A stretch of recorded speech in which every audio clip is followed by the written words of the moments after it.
ton bras, je sens ta main, tu me protèges, tu me soutiens, tu seras toujours là. Ébloui devant toi,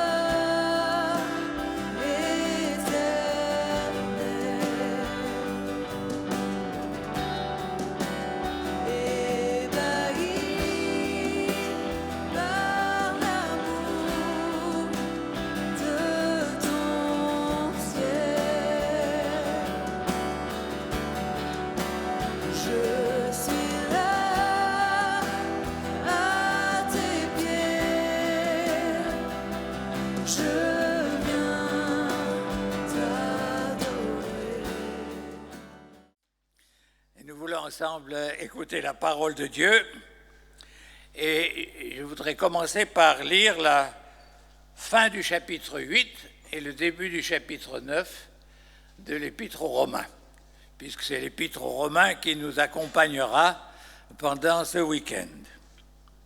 Si Dieu est pour nous, à partir du verset 32, si Dieu est pour nous, qui sera contre nous? Lui qui n'a pas épargné son propre Fils, mais qui l'a livré pour nous tous, comment ne nous donnera-t-il pas aussi toutes choses avec lui? Qui accusera les élus de Dieu? C'est Dieu qui justifie. Qui les condamnera? Christ est mort, bien plus. Il est ressuscité. Il est à la droite de Dieu et il intercède pour nous. Qui nous séparera de l'amour de Dieu? Qui nous séparera, je répète, qui nous séparera de l'amour de Christ? Sera-ce la tribulation, ou l'angoisse, ou la persécution, ou la faim, ou la nudité, ou le péril, ou l'épée? Selon qu'il est écrit, c'est à cause de toi qu'on nous met à mort tout le jour, qu'on nous regarde comme des brebis destinées à la boucherie. Mais dans toutes ces choses, nous sommes plus que vainqueurs par celui qui nous a aimés. Car j'ai l'assurance que ni la mort, ni la vie, ni les anges, ni les dominations, ni les choses présentes, ni les choses à venir, ni les puissances, ni la hauteur, ni la profondeur, ni aucune autre créature ne pourra nous séparer de l'amour de Dieu manifesté en Jésus-Christ, notre Seigneur. Je dis la vérité en Christ. Je ne mens pas. Ma conscience m'en rend témoignage par le Saint-Esprit. J'éprouve une grande tristesse.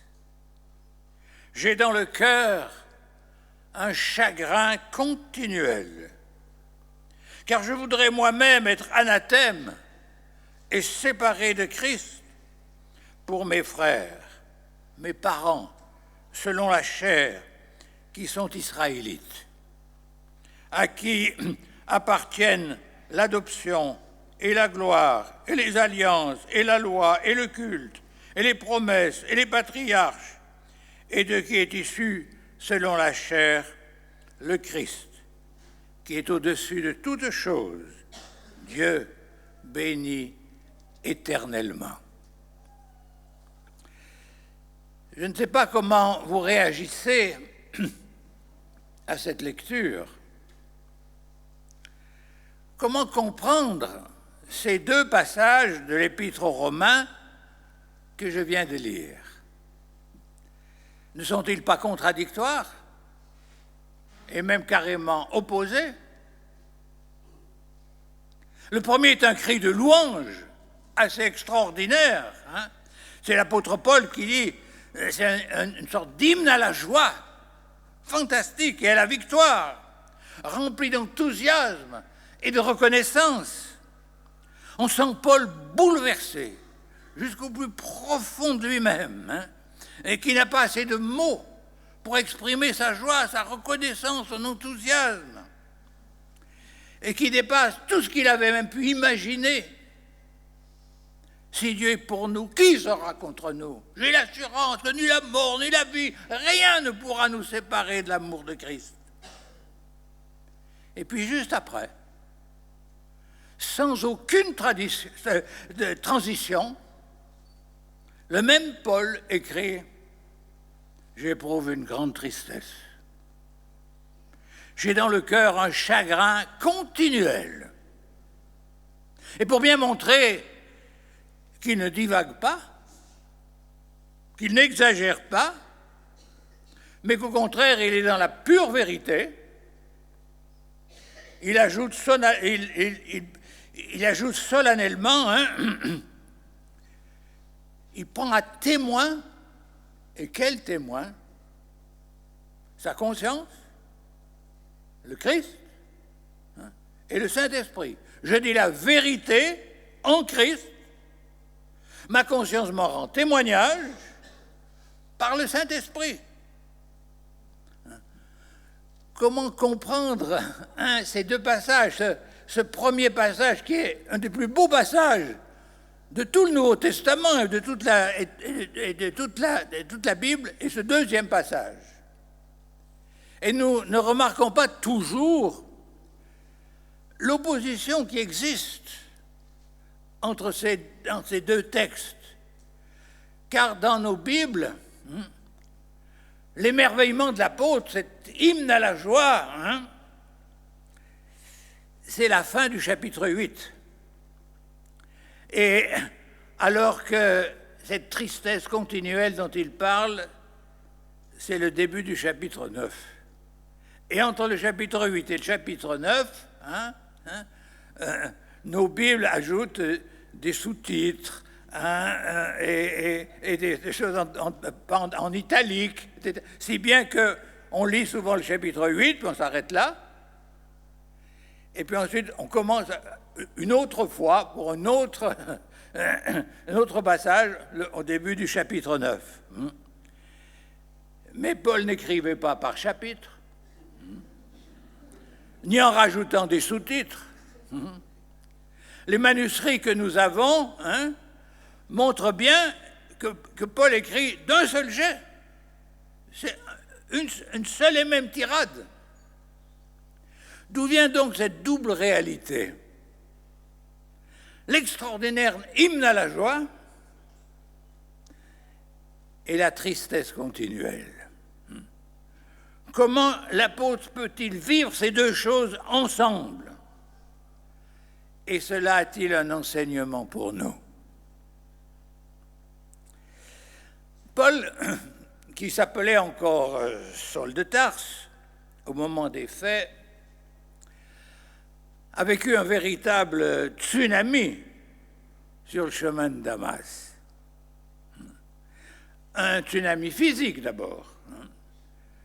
Quand il a vu, selon ses propres dires, hein, je cite, une lumière venant du ciel et dont l'éclat surpassait l'éclat du soleil.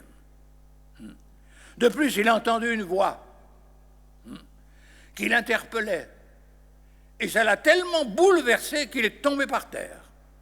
Certains disent qu'il est tombé de son cheval, mais la Bible ne dit pas qu'il était à cheval. Hein.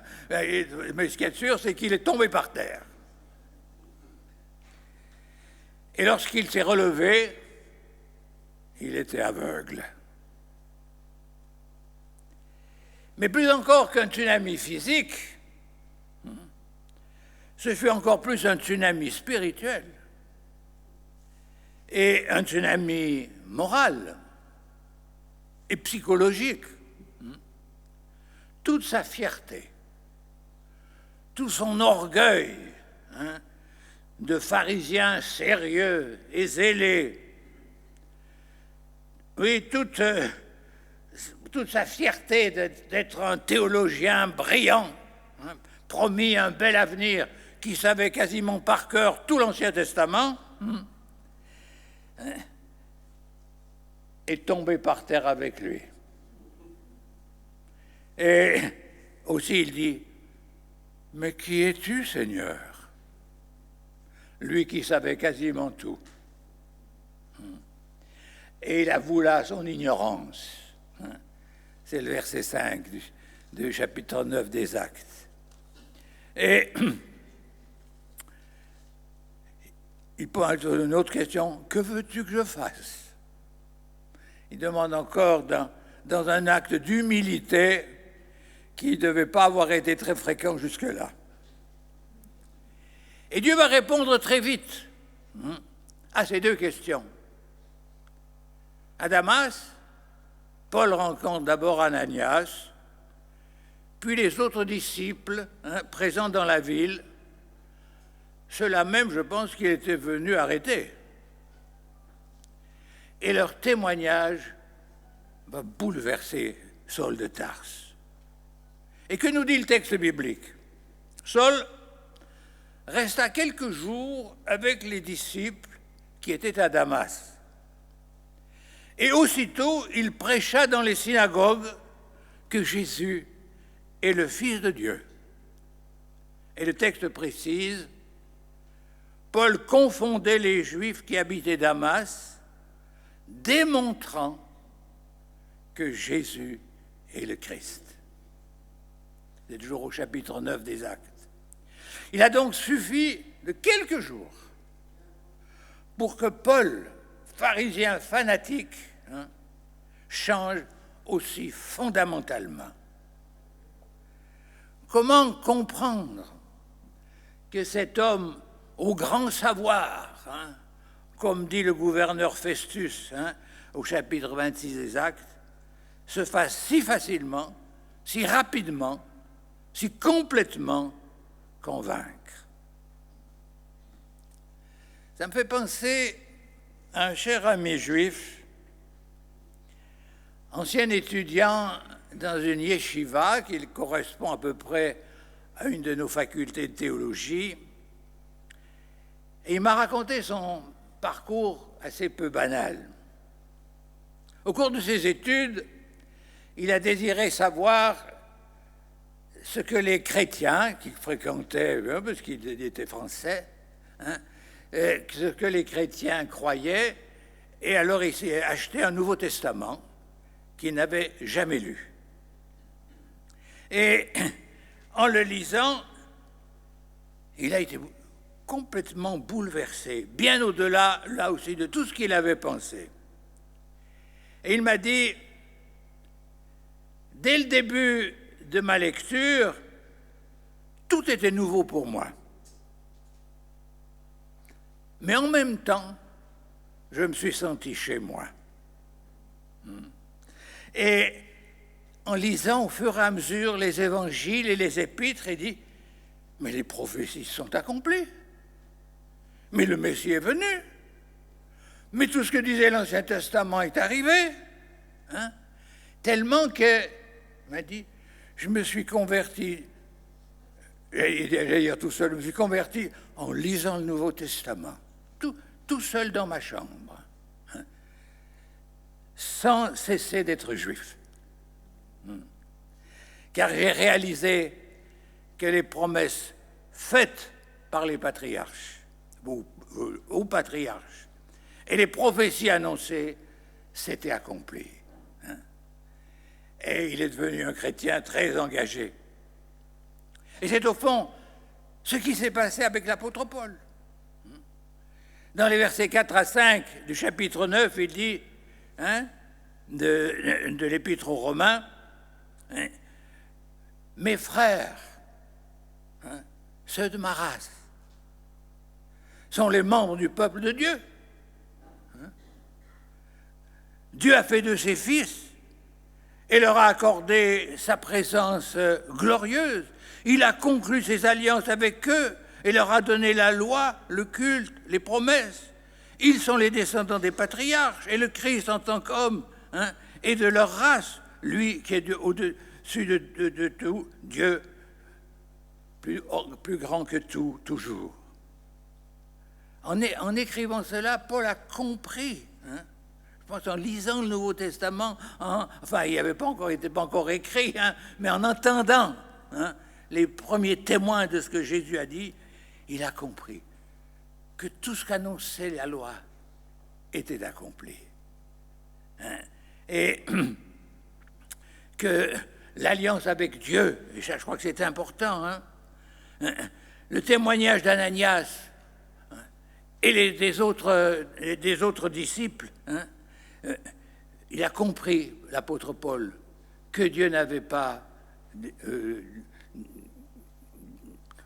chassé son peuple, hein, que les alliances n'étaient pas supprimées, hein, que la loi de Moïse n'était pas abolie, pas plus que le message d'aucun des prophètes, mais au contraire, que tout annonçait ce qui était arrivé en Jésus-Christ. Je crois que nous avons là, c'est comme ça que je l'ai compris personnellement, un premier enseignement pour nous. Ce qui a convaincu Paul si rapidement, ce qui a fait de lui un témoin puissant, capable de démontrer, hein, comme dit les Actes, que Jésus est le Messie, c'est qu'il ne s'appuyait pas uniquement sur des émotions, sur des témoignages personnels, mais principalement sur les Écritures. Il a repris les Écritures, et en entendant ce que les chrétiens de Damas disaient, et il a compris que la parole de Dieu, que le plan de Dieu, que les promesses de Dieu s'accomplissaient. Et c'est pour ça qu'il pouvait démontrer par les Écritures que Jésus est le Christ. Personnellement, j'aurais bien aimé assister à une de ces rencontres d'évangélisation pour savoir comment Paul démontrait. C'est d'ailleurs, la Bible nous dit que Apollos, à Éphèse, a fait exactement la même chose. Elle nous dit exactement la même chose. Il démontrait par les Écritures aux gens d'Éphèse que Jésus est le Christ. Quels étaient leurs arguments? Quels étaient, comment pouvaient-ils démontrer? Quel passage de l'Ancien Testament utilisaient-ils? C'est, je crois, une des choses qui nous manque le plus aujourd'hui dans nos essais de témoignage ou d'évangélisation. On privilégie souvent des témoignages émouvants, d'hommes ou de femmes qui ont vécu des choses bouleversantes. C'est juste, c'est bien d'avoir aussi des témoignages, c'est évident. Mais si nous voulons engendrer des chrétiens fermes dans leur foi, il faut que cette foi repose non seulement sur des émotions, mais sur la parole de Dieu, sur le fondement de la parole de Dieu. C'est une des choses les plus importantes que j'ai apprises à la Ligue pour la lecture de la Bible, où j'ai travaillé passablement d'années. Je me rappelle ces rencontres de formation au témoignage par un des agents de la Ligue en Afrique qui parlait toujours, nous devons faire une teaching evangelism, une évangélisation qui soit un enseignement et pas uniquement une émotion. Nous devons faire une évangélisation qui soit basée sur la parole de Dieu. Ça, c'est les arguments. Et pas uniquement ce qui nous émeut et qui nous font pleurer des larmes de crocodile. C'est une des choses, je crois, que notre génération doit retrouver, une évangélisation basée sur la parole de Dieu et suivie par des études bibliques.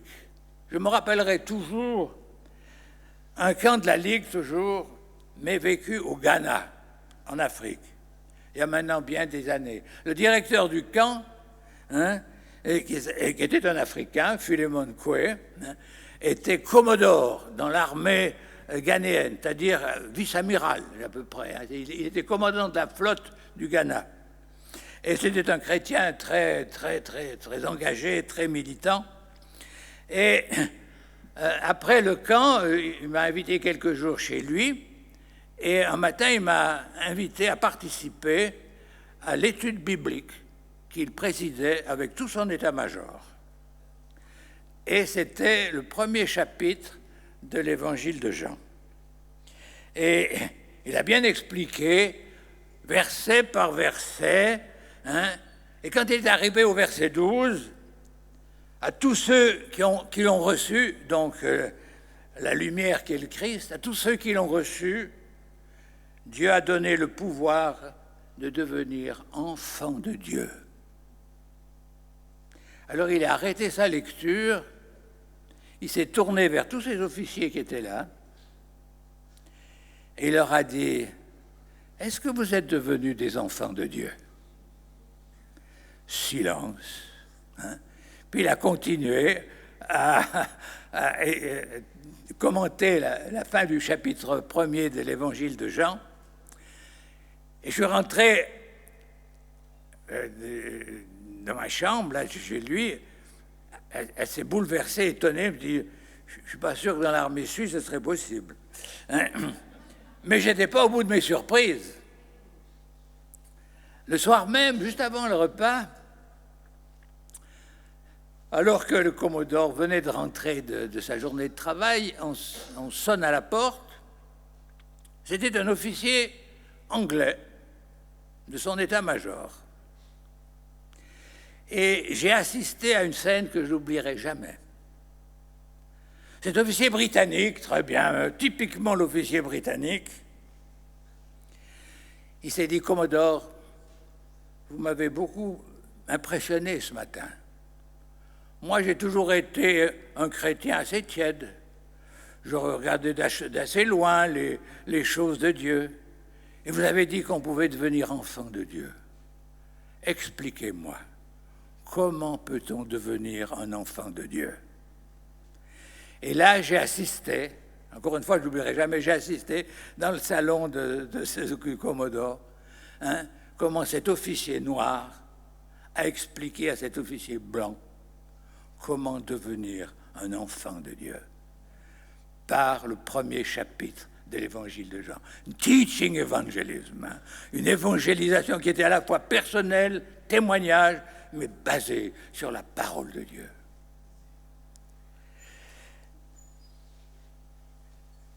Cette réalité, cette évangélisation, à la fois témoignage personnel et enseignement biblique, explique aussi, je crois, ce double sentiment chez l'apôtre Paul. Cette joie débordante d'abord. Il découvre un Dieu qu'il n'imaginait pas, non seulement grand, non seulement tout-puissant, mais ce Dieu d'amour qui a envoyé son Fils, qui souffre, qui aime tellement le monde qu'il a envoyé son Fils, afin que quiconque croit en lui ne périsse pas. Il est tellement bouleversé par cela qu'il dit, mais c'est fantastique, c'est extraordinaire, et il n'a pas assez de mots pour dire toute la joie, tout l'enthousiasme, tout ce qu'il ressent sur l'amour inconditionnel de Dieu et la souffrance de Dieu pour sauver les hommes, pour leur offrir le salut. Quand il dit, oui, toute chose concourt au bien de ceux qui aiment Dieu, dira-t-il aussi. J'ai l'assurance qu'aucune puissance quelconque puisse nous séparer de son amour. Et il réalise ce qu'il ne soupçonnait pas, mais au contraire, qui le faisait réagir. La venue de Jésus n'élimine pas l'élection d'Israël. Elle n'est pas supprimée par la venue de Jésus, mais au contraire, la grâce de Dieu est étendue pas seulement à Israël, mais à toutes les nations, à toute la création, à toute la terre. C'est l'extension de la grâce au monde entier. C'est donc l'accomplissement des prophéties. C'est le triomphe total et définitif de Dieu. Et encore une fois, Paul n'a pas assez de mots pour se réjouir et pour proclamer tout cela. Mais en même temps, il pense à son peuple. Il pense à ses parents.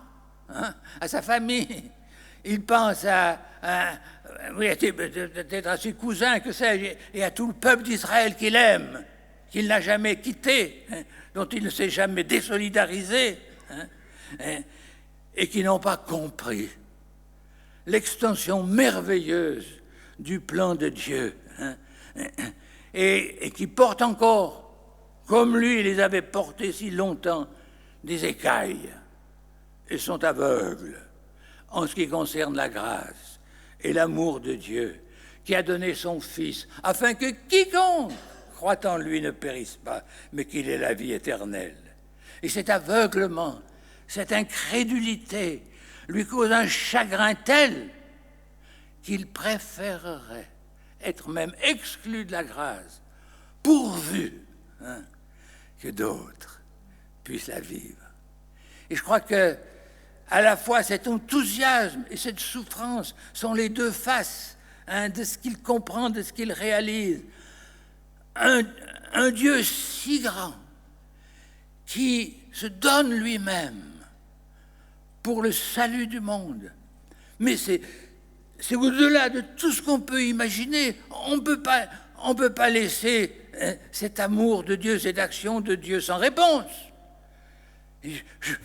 Par amour pour ce Dieu d'amour, je préférais être anathème pour que son plan se réalise. Et puis, il a donné sa vie pour les gens de mon peuple. Et j'aime mon peuple. Elle aurait préféré même être exclu de la grâce, pourvu que son peuple y entre. Je crois que là aussi, il y a un grand enseignement. Comment réagissons-nous à l'amour de Dieu? Avec le même enthousiasme, avec le même, j'allais dire, bégaiement, parce qu'on ne trouve pas les mots, hein, rien ne pourra nous séparer de l'amour de Dieu. Mais c'est fantastique, mais c'est extraordinaire, mais j'avais jamais pensé que ça pouvait être le cas. Hein. Et un tel Dieu qui a fait de telles choses, hein, on ne peut pas, hein, on peut pas le faire comme si ça n'existait pas. Je préférerais même être exclu de la grâce, pourvu que l'action de Dieu s'accomplisse vraiment. Et puis les gens qui sont autour de moi, mes amis, mes voisins, les gens de toute nation, peut-être même mes ennemis, faut-il que Dieu les aime pour qu'il ait accompli tout ça, hein? Donc ils ont une valeur extraordinaire. Alors, par amour pour les gens, pour ces gens que Dieu a aimés, je préférerais même être exclu de la grâce pour que hein, puisse la trouver. Je crois que ces deux sentiments concomitants, hein, dans l'esprit de Paul ont beaucoup de choses à nous dire. La conversion, ce n'est pas simplement pour qu'on ait un bon petit salut confortable, hein, et puis on est bien, on attend le ciel, et puis ça va bien, et puis le monde est triste, le monde est perdu de toute façon, et puis là on se retrouve entre chrétiens bien gentils. Non, l'apôtre Paul, c'est pas ça. L'apôtre Paul, il ne peut pas supporter que l'amour de Dieu n'ait pas de réponse. Hein. Et l'apôtre Paul ne peut pas supporter, hein, que les gens de son peuple, que ses voisins, que ses amis, que ses camarades de classe, hein, soient aveugles encore pour le salut. Il préférerait même, tel est son amour, tel est ce qu'il a compris de la grâce de Dieu, il préférerait même être exclu de la grâce, pourvu que le plan de Dieu se réalise. En pensant à cela, à cet amour de Dieu pour tous les hommes, à cette attitude de l'apôtre Paul, hein, j'ai pensé à un homme, John Knox. Je ne sais pas si ça vous dit quelque chose. Sa statue est sur le mur. C'est un des 4 grands réformateurs dont la statue est au mur de la Réformation à Genève. Il était écossais. Il a vécu un certain temps à Genève, du temps de Calvin. Il en a été bouleversé. Et il est rentré ensuite en Écosse. Et il a évangélisé l'Écosse. Et sa prière, qui était à la fois sa prière et son mot d'ordre, « Ô Dieu, donne-moi l'Écosse ou je meurs. Et il s'est été affronté à des difficultés colossales. La reine d'Écosse, Marie Stuart, était farouchement contre lui. Mais il a évangélisé, il a parlé, il a fait connaître la parole de Dieu. Et c'est la reine qui a dû abdiquer. Et l'Écosse est le seul pays où la réforme a triomphé alors que les autorités étaient contre. Partout, comme dans le canton de Vaud, partout, mais ailleurs, la réforme a été imposée ou elle a été avec l'accord des autorités, comme à Genève ou en Allemagne. Mais le seul pays où les autorités politiques légitimes étaient farouchement contre, c'est l'Écosse, mais parce qu'un homme, John Knox, a eu cette passion. Seigneur, donne-moi l'Écosse, où je meurs. Je ne peux pas supporter que mes compatriotes soient loin du salut. Et la réforme a triomphé. Alors, je sais bien, tout le monde n'est pas John Knox, et encore moins l'apôtre Paul. Mais ce que je demande à Dieu, pour moi, et pour chacun de nous, c'est que là où nous sommes, avec les dons qui sont les nôtres, nous puissions avoir ce même émerveillement devant l'amour infini de Dieu. Alors qu'on parle tellement de l'amour, pour se dire c'est presque devenu banal, mais c'est exceptionnel. Qui pourra nous séparer de l'amour de Christ? Dieu a donné son Fils pour nous. Rien ne pourra nous séparer de son amour. Que nous puissions à notre tour chanter à notre manière, avec des paroles certainement moins grandioses que celles de l'apôtre Paul, qui était un super génie, mais oui, je veux aimer ce Dieu qui nous a aimés, je veux aimer les compatriotes, et je veux être prêt presque à tout pour que le salut triomphe. Et je demande aussi à Dieu, pour moi et pour nous tous, un amour renouvelé pour nos contemporains.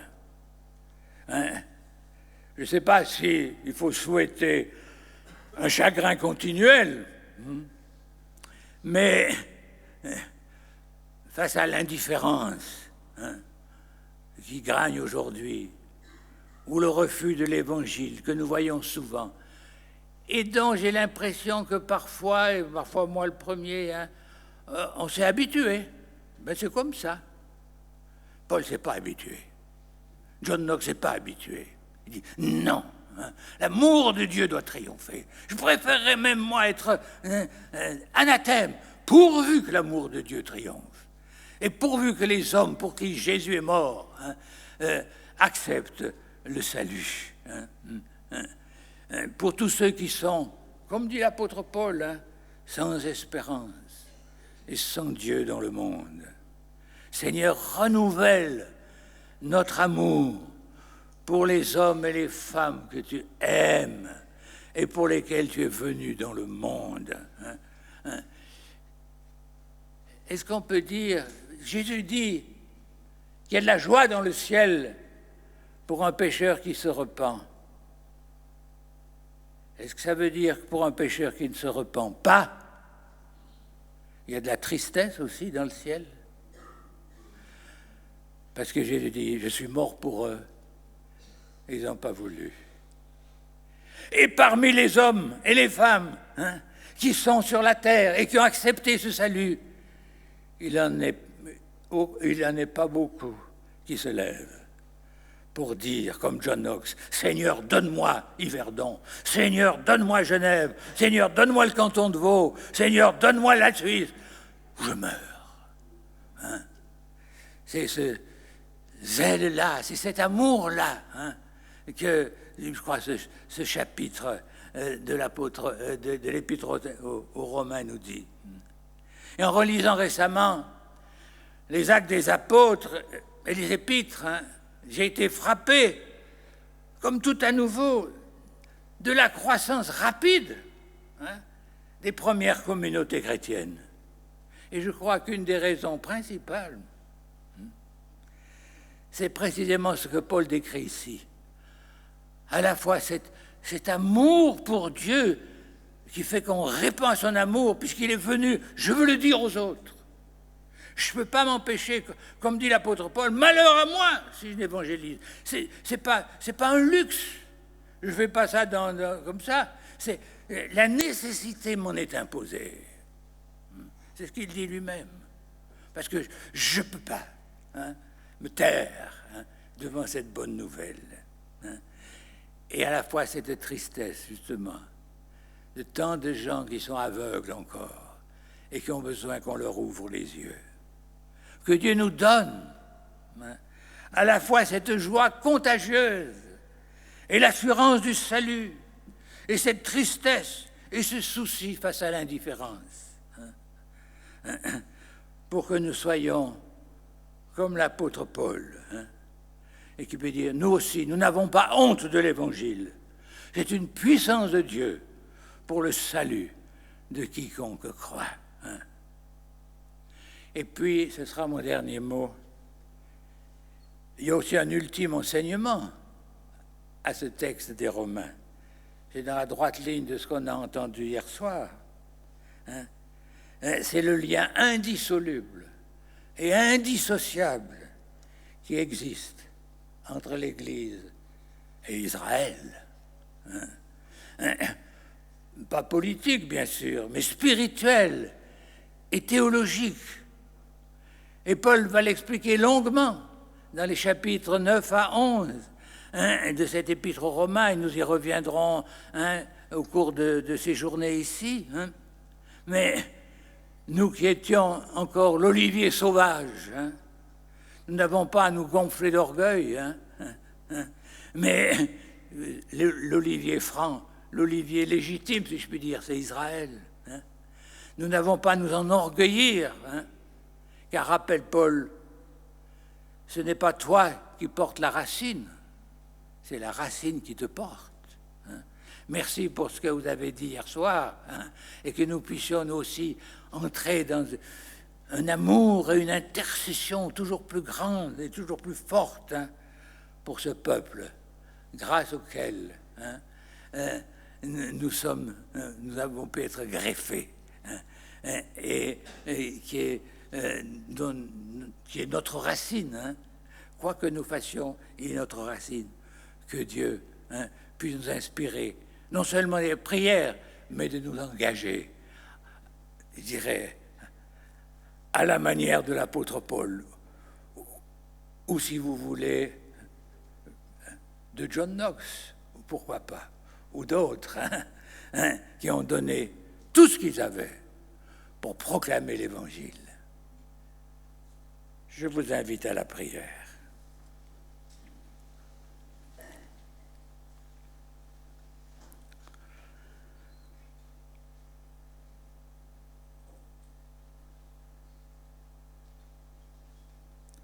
Seigneur, tu ne nous appelles pas à une petite vie tranquille où on jouit en famille ou égoïstement du salut, mais que nous avons à le partager. Et que c'est pas... Oui, ça demande des sacrifices, mais ça demande surtout de l'amour. Donne-nous, Seigneur, renouvelle en nous l'amour, la reconnaissance pour toi, le Dieu Tout-Puissant, le Dieu qui a créé le ciel et la terre et qui est venu jusqu'à nous, qui t'est dépouillé, qui est venu, en effet, toi qui étais tout en haut, qui est venu tout en bas. Seigneur, béni sois-tu, et que nous puissions comprendre cela et nous aussi partager cet amour du Dieu qui donne le salut à ceux qui sont autour de nous. Renouvelle, Seigneur, notre consécration. Renouvelle, Seigneur, notre vie avec toi. Renouvelle, et fais de nous des témoins de l'amour du Christ. Que toutes nos écailles puisse tomber. Seigneur, béni sois-tu, parce que tu restes le Seigneur. Tu es le Dieu de l'apôtre Paul, tu es le Dieu de John Knox. Tu ne changes pas. Qu'aujourd'hui encore nous puissions être à notre tour, à notre manière, avec nos forces ou nos faiblesses, ceux qui témoignent de l'Évangile. Je vous invite à un moment de silence pour entendre ce que Dieu a à vous dire. Et puis après, nous pourrons chanter. Je chanterai en l'honneur de son nom. Je viens te dire, Seigneur, que tu es mon bonheur. Je viens ne peux détruire notre bel avenir. Et même si je suis fragile, et même si c'est difficile, je chanterai gloire à l'Éternel. Je chanterai louange à son nom.